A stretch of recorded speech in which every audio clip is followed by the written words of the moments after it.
Hello. Good afternoon, LinkedIn Live. How are you doing? Happy Friday if you're watching this live, and welcome if you're watching this on the replay.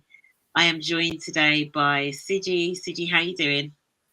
I'm good. I'm good. And I'm also joined by Yahye. Yahye, how's it going? All good. Thanks so much. Very good afternoon. Good. Thank you so much for joining me. Now, it's fair to say, how long is it, Siji, that we've been trying to set this up? Is it since like March or something? Whew. I mean, normally my organisation skills are okay, but but trying to get this date in the diary, you're clearly a very busy Yeah. person. I'm not going to blame Yeah. yourself at all. But yeah, no, we've been talking about this for a long time, and I'm glad we're finally able to do it. Yeah. We have. So thank you so much for joining us. I'm really pleased to be joined by Siji Onabanjo from Cyberduck and also Yahye Siad. So first off, so Siji is the Chief Growth Officer for Cyberduck. Cyberduck, what a great name. So Siji, just tell us, what does that mean, growth officer, and what is it that Cyberduck do? And then we'll get in the conversation around diversity in digital. So just first of all, just tell us a bit more about what you do and what your business does. Yeah, I mean, it's a good question, isn't it? What is a chief growth officer? Yeah. Within the digital space, few agencies will have this title, but for those who sort of don't work within digital or within agencies, my role has kind of three parts to it, really. The main part of it is driving the growth of our agency as a whole. So I'm one of the board members at Cyberduck. I've been at the agency for going on to 12 years now. Started as an intern, kind of made my way up through the ranks, and that's where I'm now the chief growth officer. So my role is to look at the overall strategy of the agency, make sure we're going in the right direction, making sure that we've got our finger on the pulse of the latest technology, things that are important when it comes to building digital projects. And the other two aspects of my role are with client acquisition. So I work very closely with Tom, who's our new business director, who is in charge of the function of bringing leads in, work closely with our marketing team too. And then on the other side is with our client retention. So Chris, who looks after our client services team and division, I work closely with him, making sure that our clients are happy, we're providing a great service to them, and ultimately we're able to grow their businesses through the services that we offer as an agency. Yeah. And just before we try and move on to Yahye's introduction, we're going to talk about diversity in digital and in the digital space, and something that obviously the name Cyberduck, and you guys do digital transformation. So when we talk about digital and digital transformation specifically, what springs to mind for you? How would you explain it? Yeah, so for me, I mean, everything we do now involves digital in some form. The pandemic especially has kind of escalated how many businesses are going online and how important it is to various businesses. So the space that we play in, we work very much with our clients to help them with their digital strategy. Their digital presence, making sure that they're able to reach and appeal to their target audience, and also deliver on that as well. So our core services are service design, that's looking at the organization across all areas, the interactions that a customer will have with the organization throughout, whether it's in person or on their website, on their apps, on digital displays. A great example is, we've done a project for the last kind of year or so with a bank in the UK called Handelsbanken, and we've looked at their operations throughout the entire customer journey. So when they're interacting with a bank's products, all the way through to how it works online, etc. So service design and user experience is a key part of what we do. And within user experience, that's about really understanding who the audience are, what their needs are, and then building digital products and services that meet those needs of the users. In addition to that, on the other side, we have a technology division, and they're the ones who build and implement those digital solutions. And yeah, we have a really strong and great digital team. We can do things from standard sort of website design and builds, but really the space we play in is digital experience platforms where it's all kind of integrated with a customer experience. And in addition to that, quality assurance, testing, DevOps. We do all of that in-house. One of the things that, and I think we'll come on to this a bit, but one of the things that really kind of stands out for us as an agency is that inclusive design. I mean, our relationship, Cheryl, all stems from, diversity and inclusion and how important that topic is. And within digital itself, it's extremely important and it's sometimes overlooked. So as an agency, at the forefront of everything we do is inclusive design, making sure that accessibility is at the forefront of everything we do. Absolutely. And I can see a couple of comments in, but for some reason I can't display them on here. So a comment from Kathleen who says, "Good morning from Houston. Keep up the conversation." We'll do our best, Kathleen, to meet your expectations. And you're right, in terms of the digital needs have grown so much, and we've started to realize what we can do with digital, and it gets into then the diversity of the user base, right? And so I want to introduce Yahye Siad. I almost feel as though we haven't got long enough to really do Yahye's introduction justice, but Yahye has been in people roles, HR, learning development, etc., in various organizations and countries for over 20 years, and is a diversity and accessibility trainer and consultant, and leads on this particular agenda for CyberDuck.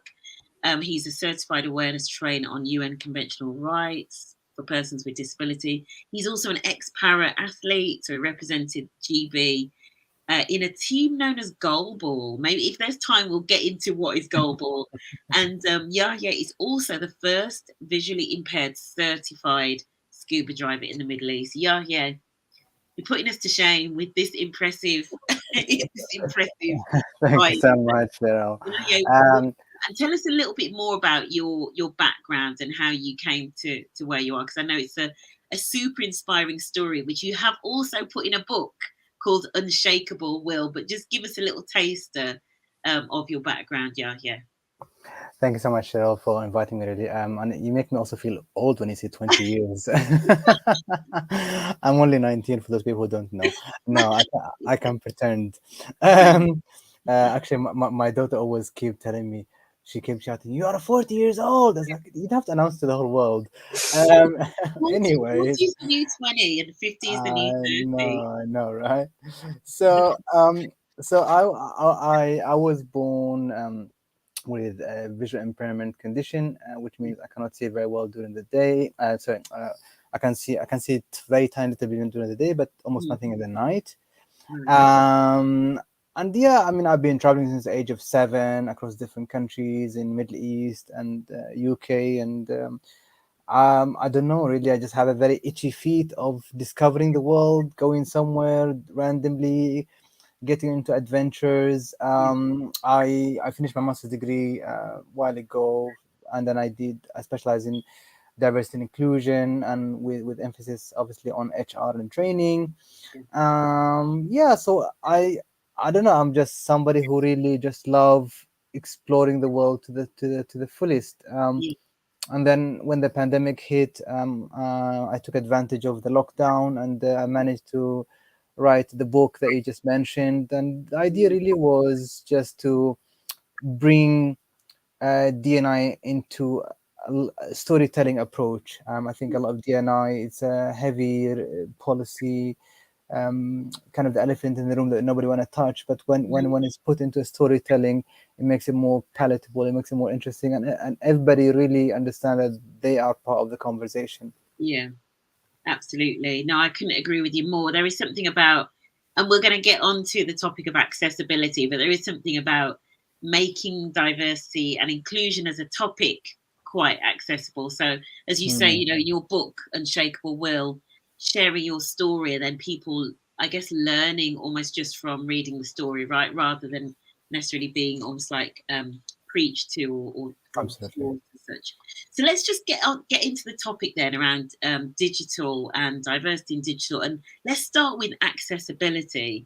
So before we went live, actually, so you and I, Yahye, were talking about this as a platform. So for those that are watching this on LinkedIn or on YouTube, we're actually streaming through StreamYard. So as we were kind of getting ready backstage, one of the questions I had for you, Yahye, was how this platform worked from an accessibility perspective. So do you want to just talk about how digital enables better accessibility? Yeah, I mean, it's fairly to say it was very straightforward. I mean, I use a screen reader on my laptop and my phone, and basically is a speech to is a text to speech engine that works well with me, that allows me to read. So obviously, it relies on designers and developers doing a very good job in terms of following the accessibility guidelines, and I get the reward for that.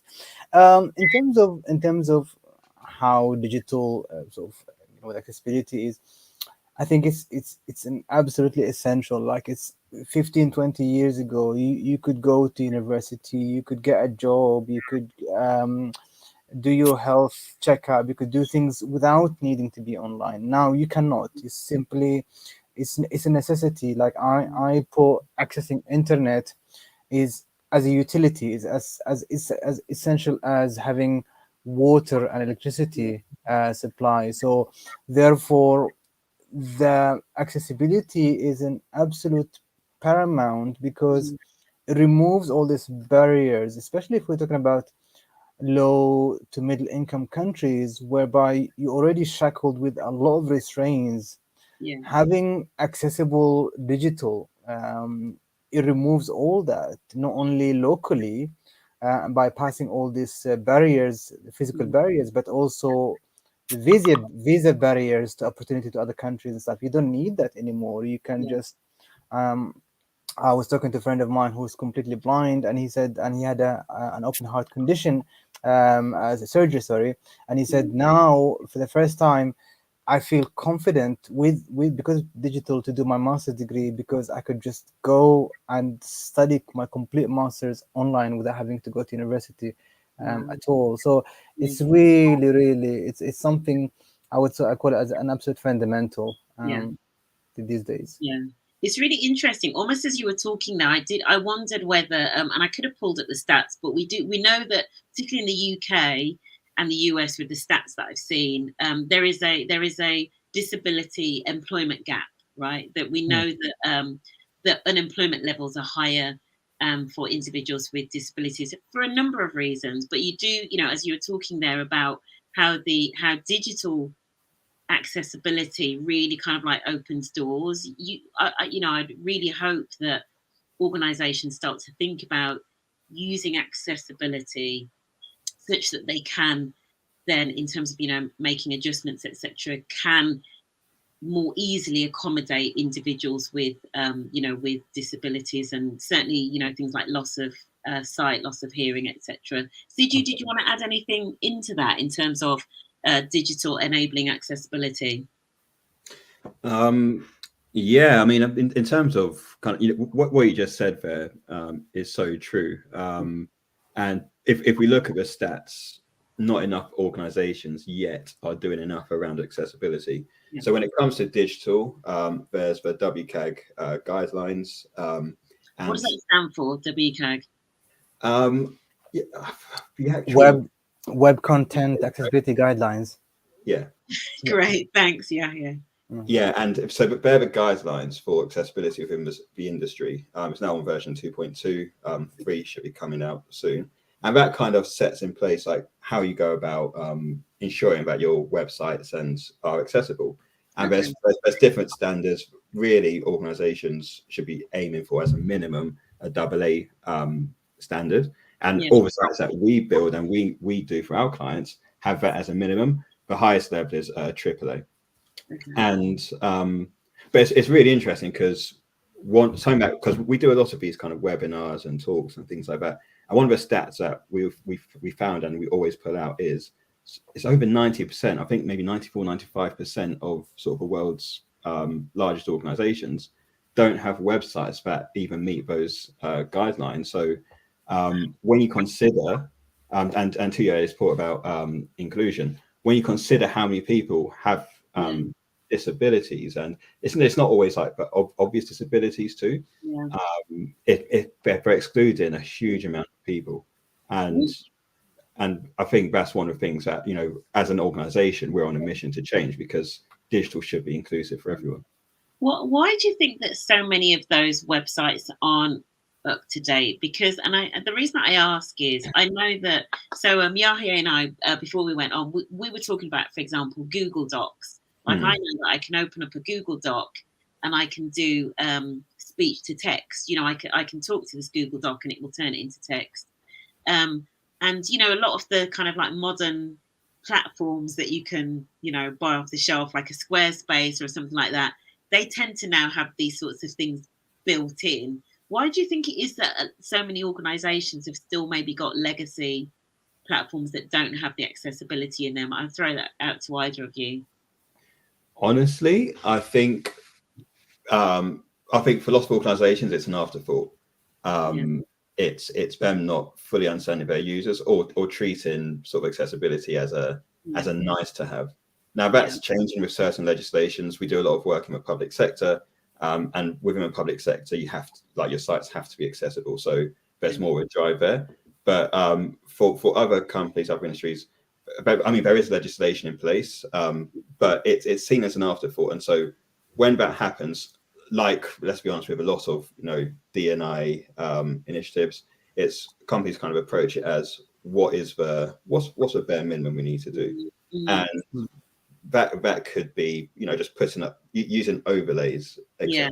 Which I'm sure I know Yahye has very strong views on overlays, and he'll probably go into that. But they do think of a bare minimum, and what really needs to happen, I think, to make a site accessible is for it to be ingrained from the start of the project. If you go before that, it needs to be ingrained in the culture of the organization. If it's part of the culture, then that should then feed into your digital products, right from the initial strategy through to the designing of a product. So designing with users with various abilities and needs, not just picking. I mean, now organizations do more usability testing, but they'll do it with you know, someone who has, you know, great eyesight, no disabilities, and therefore they're not building and designing with those users in mind. So when you don't do it at that stage, and then you just try and bring it in at the latter stages of the development, it's obvious what's going to happen as an outcome. It's not actually going to meet the needs of users. I think it also actually stems from a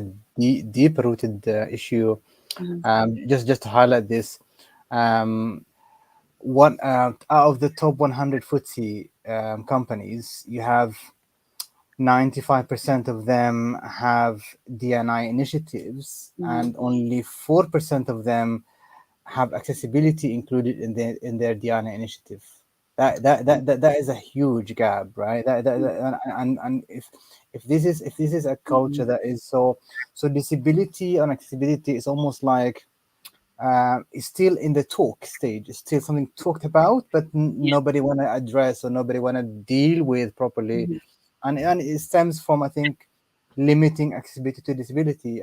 Yes, disability is the main beneficiary of accessibility, but everybody can benefit from accessibility. And I think when you move from compliance to a bigger, more rewarding things like brand, market reach, innovation, you know, you just spoke about Google. You know, Google, of course, use accessibility not because of the compliance, but it's because of it's an absolute source of innovation that allows them to unlock new market and new products. Absolutely. And I guess, you know, something that you talked about, Siji, and I want to throw it out to you, Yahye, in terms of, you know, we're talking about almost like the importance of having that input up front, right? And Siji, you mentioned something about overlays, and maybe Yahye can explain that for us. But there is something about, you know, when you've got somebody in your team. Well, Yahye, how did it come about that you ended up working with CyberDuck? So being able to give that expertise, you know, and how much difference do you think it makes in terms of, you know, what's then delivered with clients? So just talk to us about that and the importance of having that input and that diversity in the digital teams. Sure. So I started working with CyberDuck formally 2 years ago now, but it started probably like almost close to 3 years, our first collaboration. I've met Danny Booston, who's the CEO of CyberDuck, and it was really during the lockdown where I was very active on LinkedIn trying to educate, because I understood now, you know, when through the pandemic, the biggest change is through digital. not through physical, not through policy, not through training, but really through digital is the biggest enabler of inclusion. So me and Danny, we got connected, and Danny was doing some work around this accessibility and inclusion, and we started really organically in that sense. We realized that there's a lot to do in that space, and CyberDuck wanted to take a leadership in that space, and we end up really sort of putting together robust efforts in terms of accessibility, in terms of understanding digital inclusion overall, with 5 different pillars, and accessibility being one of them, and then making sure that something embedded everything from the project management, business analyst, all the way to DevOps, when the website is launched, and so yeah, so it's a really, it's taking accessibility serious enough. I think it's what really connected us, me and CyberDuck. Yeah, tell us about these overlays and why you don't like them. What are they? So for people that are listening and they're maybe thinking, oh, I think our website might have overlays. Explain what that is for us, Yahye, and why you don't like them. Okay, so overlay, it's kind of a widget that you put into your website. It's basically you outsourcing your accessibility work, instead of saying, okay, I'm gonna take accessibility seriously as an essential component of what makes my product great, similar to security and privacy and etc. So I'm gonna just outsource it to that company that put this widget on my websites, and therefore they pretend to make sure everything is accessible. So I'm not saying it's completely useless. It has its place, but it's dangerous on multiple fronts. It's dangerous because you are taking your responsibility from doing accessibility correctly. You are relying on ad hoc off shelf product that does not work, at best properly, and at worst cause even more bigger accessibility issues. It's like I always joke and I say the comparison is like, it's like a legal department trying to translate very important documents, and they just put it onto Google Translate, and hoping that Google Translate will just do the job for the translation. You cannot do that, right? So it helps with certain elements of choices that people can install into their devices, but by all means, it must not be the only thing that you do. Absolutely, and I guess and the model that you've got here, because I know Yahya, you're not full time with Cyberduck. You're kind of almost like on a consultancy, I am.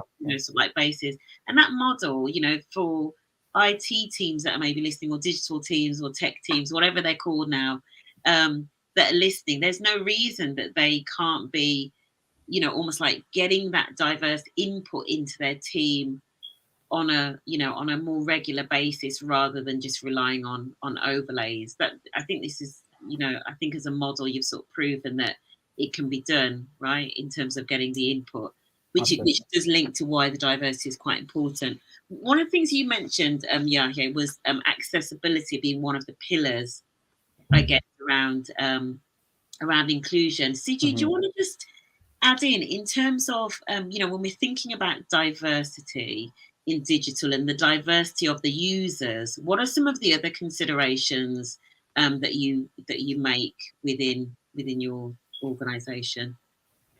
Yeah, so when it comes to diversity, obviously users is important, and we to be fair, we are seeing more and more organizations, when they're putting briefs out there, they are asking for accessible websites, accessible digital platforms and services, but often it's like anything. It's, you have to look at who's putting it together, right, in terms of what the output is going to be. So from a digital perspective, I think it's extremely important you have diverse teams who are working on those projects. And when I say diverse, I'm talking about different types of diversity, because we found, because this is how we operate at Cyberduck, and we found, like, when you get a project team together where you have different people, different kind of backgrounds, thoughts, history coming into a project, what you get is a different outlook, and that actually helps our clients' organizations. Because when you think about it, lots of our clients, Bosch is one of our clients, for example. Their target audience in many ways is anyone who has like electronic products or has boilers, etc. So when building a product, a website, a service for them, actually they're trying to target everyone in a sense. So having a team working on it who are a monolith and aren't representative of the audience, that creates problems and challenges. But equally, and one of the things that we always talk about is testing and building with users, because we also come with our own biases, our own preconceived notions. And if you're building a digital product or a website or something like that, it's really important that you don't build just based on your own assumptions, and actually you go out and you test and you speak to real users, or people who are going to be using the system and engaging with it, and understanding their feedback. Because once you do that, what you end up with at the end of it is a product that's going to work, and that's ultimately the most important thing. You do it too late in the process, and it becomes very expensive to change, or you try and launch something and then do a testing afterwards. It doesn't work. A lot of time and energy has gone into it. And just kind of flipping back to the accessibility side, that's why when looking at who you're going to be testing and building products with, it's important to have people with various abilities, disabilities involved too, because then you're building for them. And it is a real challenge, isn't it? I think I would say that I feel like organizations are more aware of the need to get diversity involved, particularly if your products are being used by the end consumer, which, as you say, like, is a really diverse set, particularly if it's like retail, or it's consumer facing, it's a B2C business to consumer business. I think people now understand, okay, there is a benefit to having diversity in the team. But in the digital space in particular, which we know that for one reason or another, and it being part of that STEM family, we know from a gender perspective has tended to be quite male, when we look at the tech startup space, etc. What is it that organizations can do then to get that diversity in? So you mentioned co-creating with users. We've got using consultants such as yourself, Yahye. Are there other things that organizations can do to get that diversity into the design, even if they don't have diversity in their teams? Like, how do they tap into some diverse voices? Thoughts for either of you? Sorry, my screen went blank for a moment then, so I missed like the last 15 seconds or so. Fine. My question was, given that we know that diversity in the teams drives better design for a diverse group of users, but we know that this sector, digital, tech, etc., certainly in terms of gender diversity at least, tends to be quite homogenous, or has been. What is it that organizations can do in either the short term or the longer term to improve that diversity? So whether it's getting consultants in, like Yahye, or you talked about co-creating with users, what are the sorts of things you've seen, and in working with organizations, how have you pulled in more diversity into those conversations to make sure you get a better design, better product? Throw that out to either of you. Yeah, I mean, I can speak from an organization perspective, and that it probably starts with I mentioned already, but culture. So having a diverse culture within the organization, and that stems from your hiring practices all the way through to retaining staff. Again, diversity is probably it's not easy, but it's probably the easiest of the various sort of acronym, but actually the inclusivity aspect and that belonging aspect of it, well, that's harder to get right. And I think being able to have a culture which fosters your talent, so when they come on board, they feel they can be themselves. If those are listening, I recommend reading the Gen Z report from Tappin. that came out, I think, a couple of weeks ago. I think the biggest study into sort of, this is aimed primarily at Black people, but into Gen Z, and some of the stats in it were really kind of eye-opening. But the fact that a lot of organizations don't do the work to try and retain the talent and actually build and foster that through training, through having the right environment where people can be themselves, which I'm sure you know, Cheryl, is a big challenge within working space. Yeah, and I throw into that. So that research that you mentioned, I think I'm going to say it's maybe called something like Black Gen Z in the Workplace or something, maybe by JPIN. Really, really good piece of research. And then also, so you mentioned co-creation. I know that some organisations use focus groups. You might use a focus group. Obviously, you have to pay people for their time, right? But things like focus groups. I sit on a race and ethnicity advisory group for an organisation who I won't mention, but they recognise that in the short term they desperately wanted input around their research. And so when they have a new piece of research, they come out to us as a group and say, what are your thoughts? How can we make this better?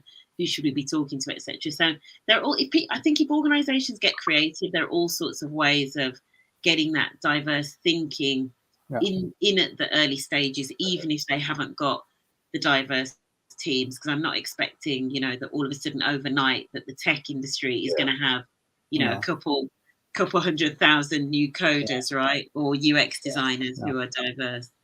I think for me, like, really, I find this very fascinating, Cheryl, because it reminds me of two things happened to us internally, and it kind of for me was literally an eye opener, so to speak. And another example that happened with one of my previous clients. So in one of the talk that we did, one of the UX lead, wonderful lady, she said something that really resonated with me very well. She said, as a designers, when we design, we always have to ask the question: is who is not in the room at the moment? And that really kind of resonates with me very, very strongly. And ever since, I've been kind of contemplating on that statement, and I've seen how profound it is. And then as a result of that, one of the initiatives we come up with in CyberDuck is something we call it the Empathy Lab. So whereby I bring participants internally and externally. Actually, one of the last one we did was in Lille in France for one of our clients, and we don't simulate disability, but what we do is we allow them to put in our shoes, in terms of, like, this is what it feels like not to be, as you said, the typical user, or as be it male or be it with disability, and they get to try different glasses, different e-defenders, different experiences.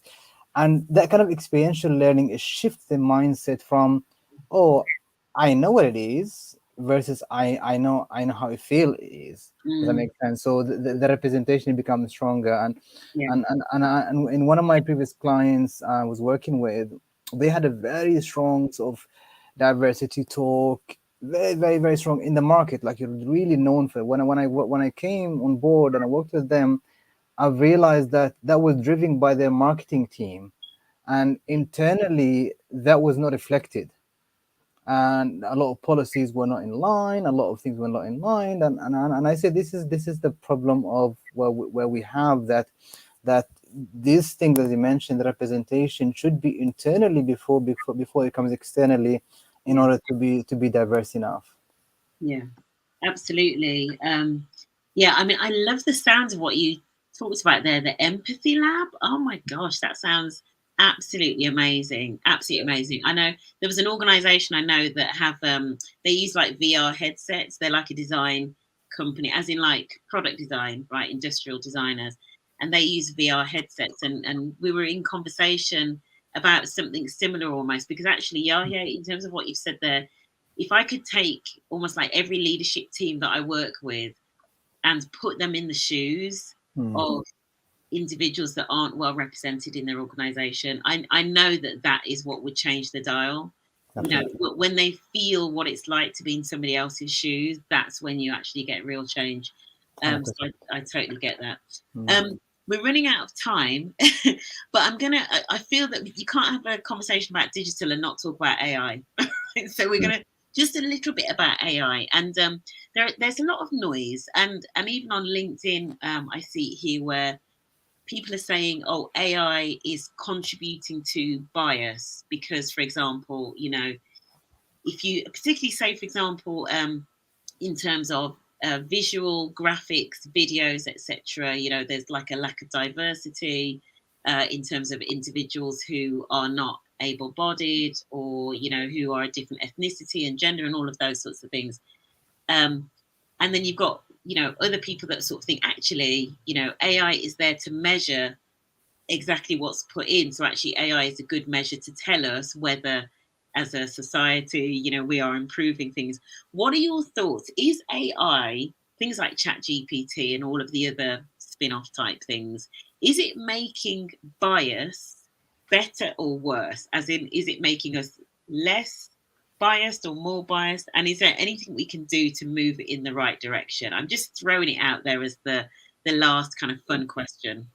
Yeah, it's a good question. I mean, as working in digital, AI is obviously very exciting. And the advancements in it as well over the last year, wow, I think things like ChatGPT, the way that's starting to evolve how people work, how people behave, how people do things. Yeah. Because your question was based around the bias and is it making it worse? I would say, as a whole, is something we have to be very careful with when it comes to AI, because as like AI, the algorithm is based off data, and if the data because I remember I kind of spoke about this probably 2-3 years ago now, and the situation has not changed that much. If the data that you're training your algorithms on has bias within it, the output of it is likely to contain that bias as well. So you have to look at the data sets that are going in. And for certain things, it wouldn't be an issue, but then there's some topics, there's some scenarios where there's nuances there, and that nuance is based on either the data sets or the person who's designing, who's developing and building the algorithm. So you have to try and remove that bias from the equation, and that's incredibly hard to do. I think anything which is built and designed by humans, like there's an element of bias within it, and if that bias carries through into the tool, into the technology, then the output of that down the line is also going to contain that bias, and that's where I think it's dangerous, because if unregulated, if unchecked, if accountability is not there in terms of those who are working on these AI tools, if diversity isn't built in from the start in terms of the teams, the data sets, real interrogation of that, then I worry what the output of that can be. And because I think, like I said, the last year or so, AI has really taken off, and seen various spin-offs, and I think it's only going to escalate. In the back of my mind, I am slightly concerned about the biases within that. I don't know if you have any kind of thoughts on that specifically, Yahye. Yeah, no, it's very interesting. I really 100% agree with you. Is in another way, it's almost like an amplification of who we are. I tend to joke sometimes, and I say my 6 years old daughter is an AI that I feed. So whenever we're in public, and if she says something inappropriate, I take it on me. For example, I say this is something that I probably said in front of her or said around her, or if she says something good, then again it's something that I've kind of input in her, right? Because she's only a reflection of who I am as a parent. So I think for me, I see AI in that lens. But I'll just to give you really example about specifically of my experience with it, because I use it a lot these days as a way to actually counter the inaccessibility world, funny enough. And we did some demonstration about this in Lille last week with CyberDuck. So after we did the demonstration, we're just having a bit of fun at the dinner table when we sat together as a team. And is this application whereby I open it and I take a picture of around me, and it gives me a very detailed picture the room, of who inside the room. It's really mind blowing. It's called Be My AI within app called Be My Eyes. That's designed for people who are visually impaired, and basically we were just having a bit of fun. So I took a picture of one of my colleagues, and he gave me a very description of who he was, but it was a very kind of neutral description. So she didn't, for example, I say she because it's a female character. Yeah. Did not comment on his skin color, for example, but he commented on the color of his hair and beard and all that stuff. And then we're both wearing the same T-shirt, so we decided to just have a bit of fun to see how biased it could be potentially. And I took a picture of myself, and then after I took a picture of myself, it gave me again very neutral description of who I am. And then we asked the AI, who said, "Do you think those two people in the last two pictures are brothers?" And she said, "Well, I cannot tell, but they're wearing the same T-shirts. But so that tells me that they are probably having the same function, or they are related in terms of work capacity." So it does. It's a very important to understand that when we feed AI, how do we make it definitive? Do we make it neutral? Do we make it descriptive? Like, how did it reach kind of certain decision or calculate things together? That to me is very important. So as long as it's not definitive and it does not pass judgment of some sort, I think it tells us that we are at least within this capacity that I've mentioned, we are doing a good job with it. That is absolutely fascinating. And I think because of conversations, and I know that Google in particular has been doing a lot of work around, almost like trying to clean up search results and things like that. That could be like a whole nother topic. But I think because it is front and center at the moment, I think maybe organizations are trying to be careful because they know that they're probably going to get dragged, right? If you've got some AI app that is explicitly, discriminatory in some way, whether it be sexist, racist, whatever, it's going to make the news, right? It's going to be on social media. So they're probably being super, super cautious. But I guess to your example there, Yahye, in theory, and particularly if the AI is generative and is learning, if you could effectively, as you were almost giving that example with your daughter, if you could train the AI to almost like have the same sort of level of judgments that humans make, which that in itself has bias, right? Because we all have bias in us. But to make those calculations around, okay, do they look as though they're the same, ethnicity? Do they look as though maybe they're the same height? Are the features of their face similar? All of those sorts of things. I'm sure somebody's gonna have a go. Somebody's gonna have a go at doing it. At kind of almost trying to impart those human judgments. No. Absolutely, and I think it's needed. For example, for somebody like myself who relies on this AI to understand certain things, but I think again it must be a reflection of what we consider to be appropriate, right? And also having the capacity to say, I'm not qualified to judge this. Maybe for further information, do this, do that. So I worry about AI being so biased, and in general of AI when it takes the judgment of human. Like we should be making that judgment because we know what is appropriate and we can correct ourselves. But when so it should not be a decision maker for us. In another word. Yeah. I mean, that's a really good point. So.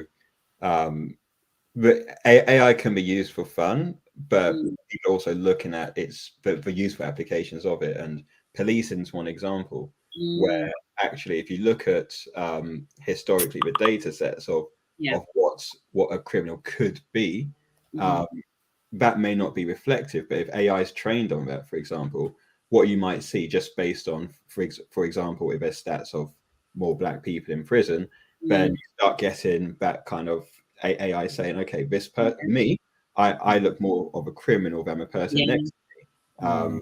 We might be wearing the same clothes, everything, but because of the color of my skin, I'm more likely to be. That's a kind of just an example, right? But here's the thing: we're going quite philosophical, and quite deep.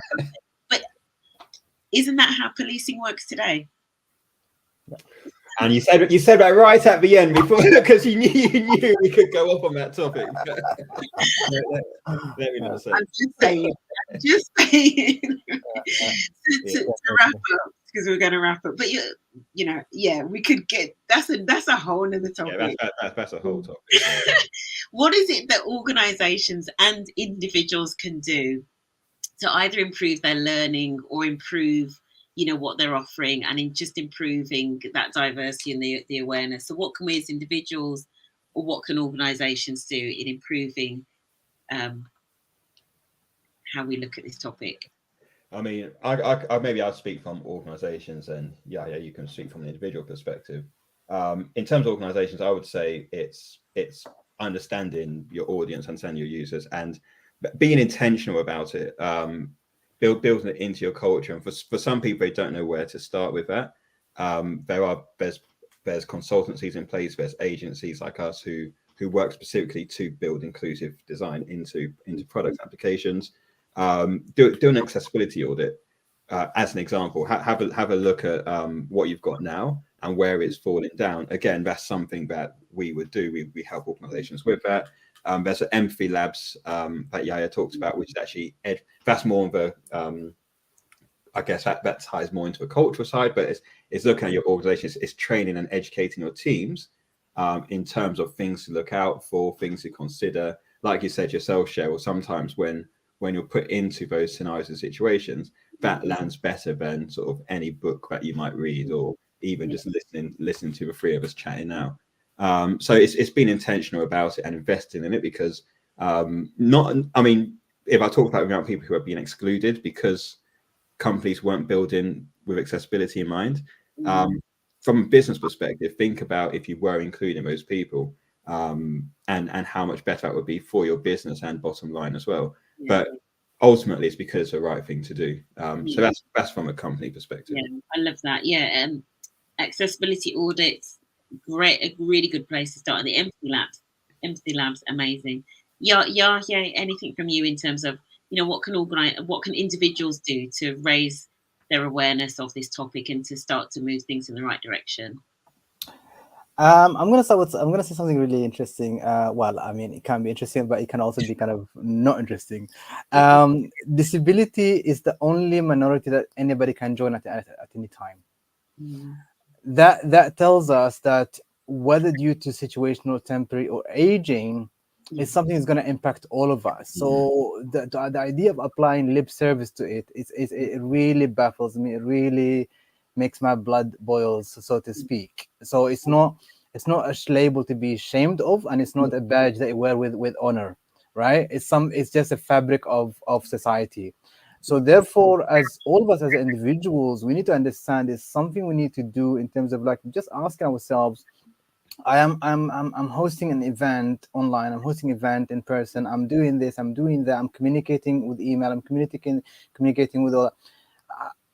Is what I'm trying to produce now accessible? And if no, then I need to ask people, for example, like similar to what you ask, do you have like any dietary consideration? You ask them, do you have any accessibility needs?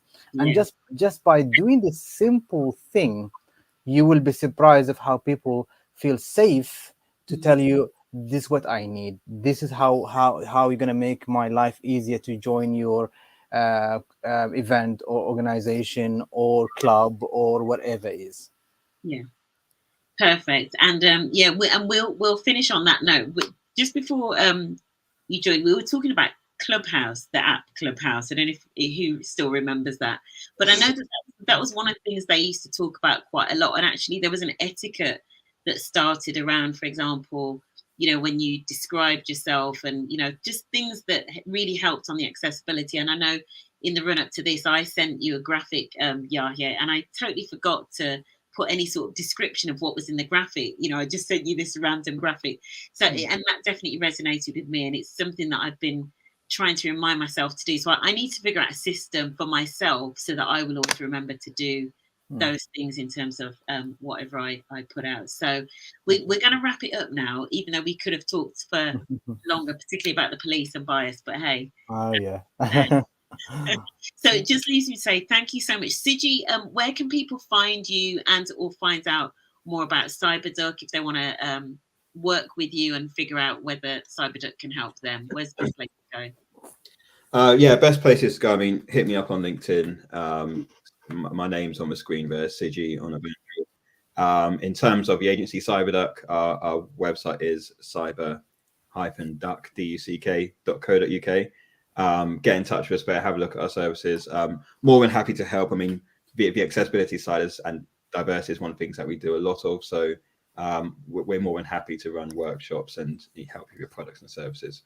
And yeah, thanks again, Cheryl, for having me on. It's been great to have this conversation with you. And yeah, we'll definitely continue it at a later stage. Perfect. And Yahye, where can people find you? Where's the best place to connect with you? I think LinkedIn. Yeah, I always joke. I say LinkedIn is my second house, my second home. So I really I'm available on LinkedIn. People can reach out to me. I tend to have Friday as a what I call a day of connection. So I do a lot of random conversation with random people, and sometimes it happens to be one of the best experience I have in terms of collaboration. So LinkedIn, where people can find me, really, Yahye Siad. I'll always be happy to talk. Amazing. I love the book as well. Yeah, it's a great book. Random conversations with random connections is the best, right? On Fridays. And the book Unshakable Will. So for those that want to hear more about Yahye's amazing story, Unshakable Will, available on Amazon, all good independent bookstores. I'm sure we'll order it in for you. Thanks very much, guys, and I hope you have a really good weekend both. Thanks again. Thank you so much for inviting me, Cheryl. It's been a really interesting conversation. Thanks so much. Bye.